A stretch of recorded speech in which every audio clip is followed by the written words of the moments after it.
maalintii saddexaad iswaagii saddexaad markuu dhacay shalay oo dhan shalay kale sagootay oo nabada qaxootiga ku tagtay yaa bal hadda salaan ay gabadhii Faaduma la dhihi jiray gabadha hadda Faaduma dhool baa la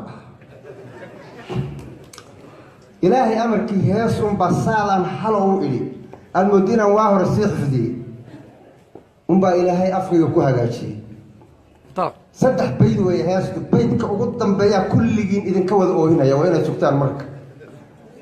man qadi abaan gabadhiisa iska amaananayo macna sheegi maayo waa baasha macna loo yeelay iyo maxaan moogta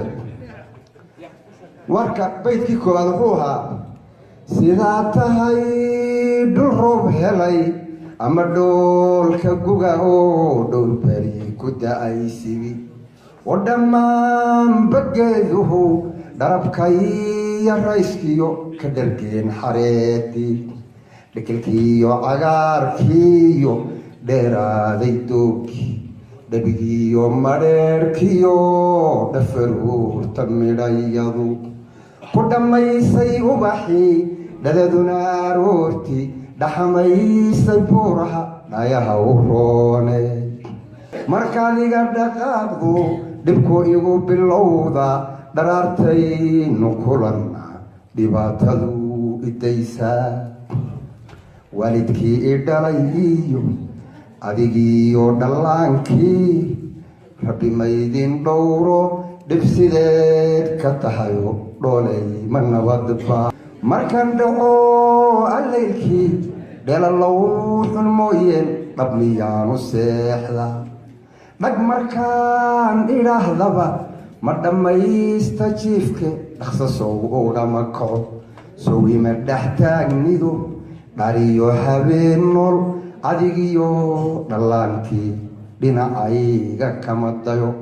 adaa iga dhaqaayay dharkii sow iguma urin dhaxantaiyo barafkii sow iguma dhacaya buuniyaadan karinayn miyo dhadhamaya deftiyo anfacad dhabsisow kagama jiro sow dhaqaalahaagii gudiyay matabayo sow dhabanaadaadiyo dholaka qoosolkaagii dhaayuhu ma doonaan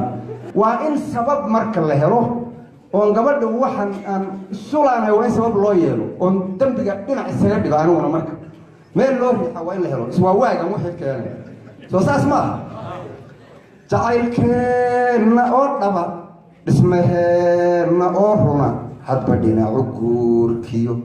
دلنا دول كجديجا يا كلام كنيو اسداف داف كنغويمي كما إيمان دان كيو أبنا ما دان بالينيني دلدا اسواقيو دحيتان كفر بابا وحد أبو أوغاتا inuu dhigayo walaale isticmaalkan dhoofke la dhaxyimi dalkeeni dhagartay yallaynte dhigeena qubaye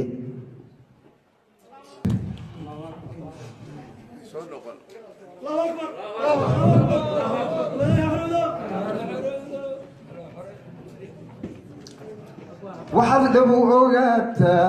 inuu dhigayo walaale isticmaalkan dhoofke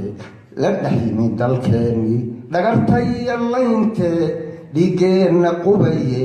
halkii aan ku dhalanayo dhulkeennii inaga raray kuwa dhiigga hurayo dhallinyarada jowxaad intay dhabu halgamayaan hadduu dhaho ilaahay way dhalan xornimadu yaadna taa dhugmada geli baa aad ku neefkaas ii dhibaa marka aniga